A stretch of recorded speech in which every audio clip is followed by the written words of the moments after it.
নজর দিচ্ছিল।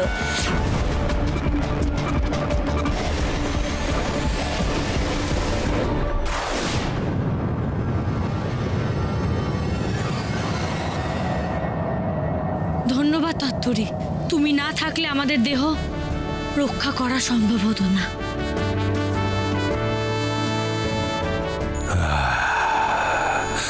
মহারাজ ফিরে এসেছেন। মুকুটের আসল রক্ষকের হাতে দায়িত্ব দিয়ে এখন থেকে আমার ছুটি। আর রানী রূপমতি ওই মুকুট উদ্ধার করেছে।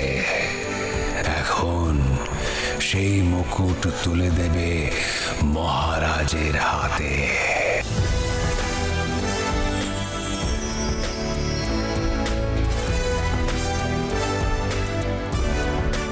এবার তোমাদের ফিরতে হবে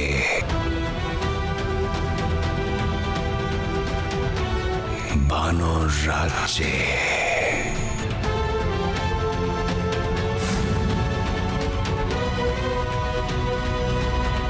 দেবদত্ত, এরকম করো না, করো না, করো না।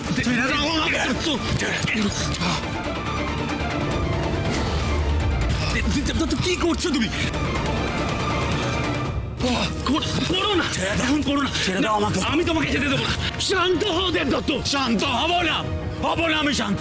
যতক্ষণ নাই সোনার পাহাড়ে ঢোকার পথ পাচ্ছি আমি শান্ত হব না। আমাকে ছেড়ে দাও, ছেড়ে দাও আমাকে। কি করছো? করো না, করো না, ছাড়ো আমাকে। করো না। হয়তো একটা পথ পাওয়া গেছে।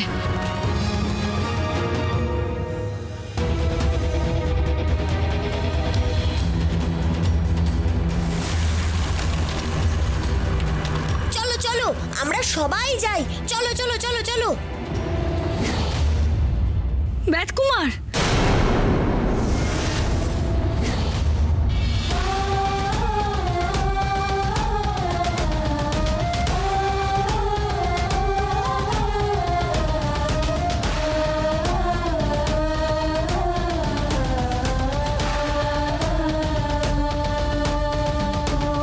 রাজকুমারী, রাজকুমারী, তুমি ঠিক আছো তো? তোমার কিছু হয়নি তো?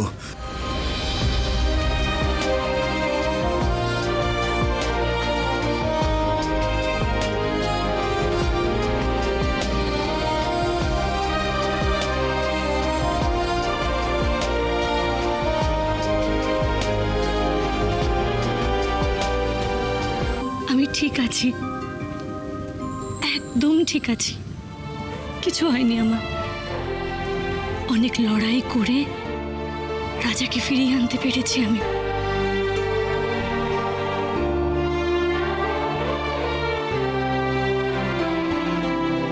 তবে আমার বিশ্বাস ছিল যে আমার প্রিয়জনদের ভালোবাসা, ভরসা আমায় কিছুতেই হারতে দেবে না।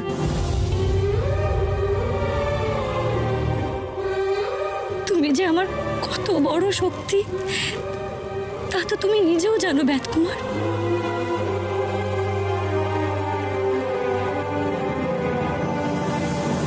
আমারও যে সবটুকু জুড়ে শুধুই তুমি রাজকন্যা। আমিও যে তোমার সঙ্গে দেখা করার জন্য কতটা ছটপট করেছি, তোমায় উদ্ধার করার জন্য আমি পাগলের মতন কতটা ছটপট করেছি আমি তোমায় বলে বোঝাতে পারবো না। রূপ, সত্যি দেবদত্ত তোকে উদ্ধার করার জন্য সোনার পাহাড় পর্যন্ত ভেঙে ফেলার চেষ্টা করেছে।